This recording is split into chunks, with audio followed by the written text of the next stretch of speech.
Et donc Lucienne, elle aimerait savoir s'il est possible de consommer des fruits ou légumes présentant des traces de pourriture ou de moisie en coupant les parties abîmées. Alors c'est vrai qu'on s'est peut-être tous posé la question à un moment quand on a un fruit abîmé.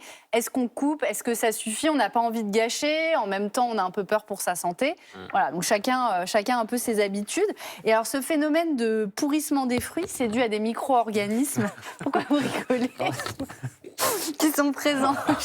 On dit micro-organismes, vous rigolez, Raphaël? Il nous en faut très peu. Il nous en faut très peu, voilà. C'est les blagues du magazine de la santé. Exactement.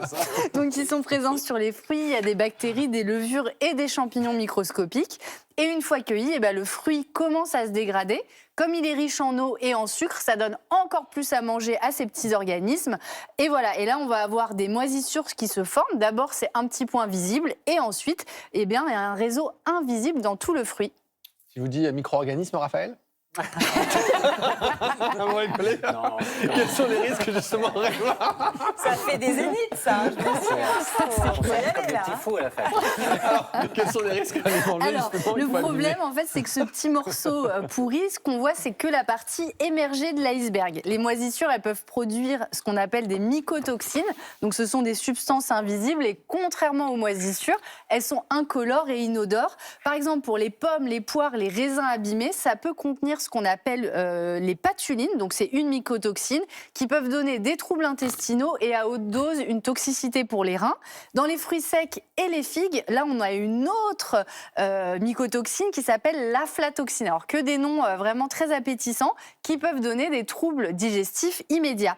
Et les risques seraient plus élevés pour les personnes qui ont un système immunitaire affaibli, femmes enceintes, enfants en bas âge ou les personnes âgées. Et contrairement à ce qu'on pourrait croire, eh bien, la cuisson ne va pas venir dégrader justement ces toxines. Oui, exactement. Et c'est pour ça qu'on peut en retrouver, par exemple, dans les compotes. On peut retrouver toutes ces mycotoxines. Donc la cuisson, ça ne les détruit pas et le froid non plus. Autant ça va empêcher le fruit de mûrir vite, mais par contre, ça ne va pas détruire donc, ces mycotoxines. Donc en gros, la moisissure qui est visible sur un fruit mou, probablement à l'intérieur, vous avez toute une partie invisible. Donc la recommandation, c'est de ne pas les consommer en l'état et pas d'en faire des compotes ou des confitures. Ouais. Et juste ça, c'est vrai, on voit plein d'astuces, soi-disant, sur les réseaux sociaux en disant tiens, j'ai quelques fruits qui sont pas beaux, je vais en faire une compote, une confiture. Mais effectivement, c'est une très très mauvaise idée. sauce tomate. On fait beaucoup Voilà, ça. avec des tomates pourries. C'est Et la non, pourrie, en fait, non, en tout cas. Mûre et pas jolie, peut-être, mais pas pourrie. Attendez, quand vous voyez une tomate pourrie, vous en faites une sauce tomate? Et oui, et je vais vous inviter à dîner, vous allez voir, c'est délicieux. Vous avez une nouvelle version de Top Chef. On coupe et bien. Non, mais, Ah oui, donc anti-gaspi. vous On vous coupe retirez la la couche. partie ouais, blanche non, faut et pas après faire on ça, fait ouais. une sauce tomate, ouais. Et puis on la donne à nos enfants. Mais on aura fait du feu maison. Voilà. Quelle angoisse.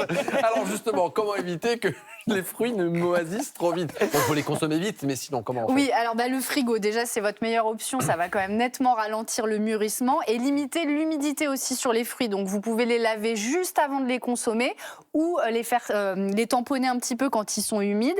Et on les éloigne, ça on le connaît peut-être un petit peu moins, mais des bananes, des pommes et des avocats qui font mûrir les autres fruits plus vite. Et pareil, si vous avez un fruit abîmé, vous le sortez de la corbeille, comme ça il ne contaminera pas tous les petits copains. La banane qui est toute noire, on peut la consommer, c'est pas très grave, c'est juste qu'elle a plus de sucre.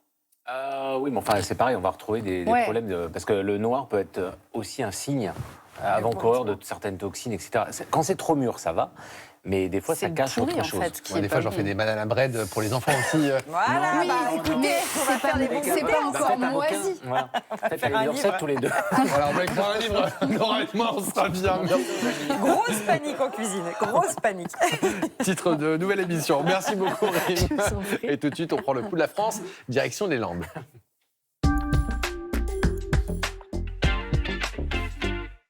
Et direction Cap-Breton, dans un centre de rééducation de pointe où des sportifs du monde entier bénéficient du savoir-faire de ces experts.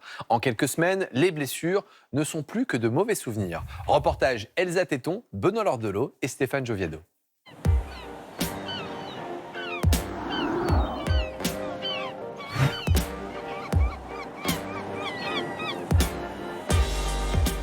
Kilomètres de plage de sable fin au pied des montagnes, le paradis de la glisse pour les surfeurs et l'endroit idéal pour flâner au soleil.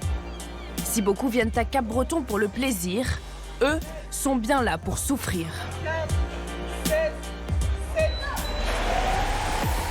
Sur leur visage, l'abnégation. Sur leur corps, les blessures. Tous ces sportifs et militaires d'élite ont ici un objectif, retrouver leur meilleur niveau. C'est la promesse du Centre européen de rééducation du sportif. Juan Cruz Malia, rugbyman international argentin, passe les portes du CERS pour la première fois. Il y a 4 mois, il a été victime d'une rupture des ligaments croisés au genou droit. C'est un sport d'exigence avec beaucoup de contacts. Du coup, les blessures, ça fait partie du travail, des sports aussi. Bien sûr que c'est dur, mais oui, c'est le moment de s'arrêter un peu, de travailler, de bien revenir. Installe-toi ici, enlève les chaussures. Et pour revenir au meilleur de sa forme, il peut compter sur l'expertise du docteur Laboute. Vas-y, plie. Après son opération et plusieurs mois de renforcement musculaire, l'enjeu est de taille pour Juan. On va regarder la stabilité. Au sommet de sa carrière avant sa blessure, C'est parfait. son club et l'équipe d'Argentine comptent sur lui pour la saison prochaine. Ok, ça c'est un petit peu plus difficile. Ouais, je sens un petit peu ici sur le côté. Petite sensibilité. Il faut trouver un petit peu l'intermédiaire entre les objectifs personnels, les objectifs du club, mais en même temps sa santé. L'idée, c'est de mettre en place un projet de rééducation pour pouvoir bien préparer son séjour. C'est parti? Merci beaucoup, Doc. Allez, bon Juan séjour. débute ses 2 semaines de rééducation. À la fin de son séjour, il pourra peut-être faire comme Edwin. Va chercher l'amplitude. Voilà, ça c'est bien. Relâcher quand je monte, fort quand je descends. Pourtant, le jeune militaire revient de loin. Rupture du ligament latéral, des croisés, fracture du péroné. Et top! Au cours d'une intervention, son genou droit vole en éclats. Un coup d'arrêt de 2 ans pour sa carrière. Quand on m'a dit ça, le monde s'est écroulé. Psychologiquement, au début, je broyais du noir. Je me sentais inutile, j'étais là dans le plâtre chez moi. Là, 1 an et demi après, je remarche, je recours. Une progression impressionnante après seulement 3 semaines au CERS. Edwin quittera le centre ce soir. C'est la dernière. C'était? Fatigué, mais bien. On n'a pas le choix, dernière séance. Dernière journée, donc on se donne à fond. Si les patients sont aussi vite remis sur pied, c'est qu'ils bénéficient d'un accompagnement personnalisé. 5, on utilise les bras. 6, 7. Médecins, infirmiers, kinés, préparateurs physiques les suivent tout au long de leur séjour. Aujourd'hui, Juan découvre ce tapis de course un peu particulier. Donc ça, c'est la machine Halter-G. Donc en fait, ça va permettre de décharger le poids du corps, ça va souffler de l'air, ça va le soulever. Et aujourd'hui, on va enlever 30% du poids de son corps. Cette machine, développée par la NASA, permet de diminuer les effets de la pesanteur pour reprendre la course progressivement. Non, si ça fait mal, on ne fait pas. Hein.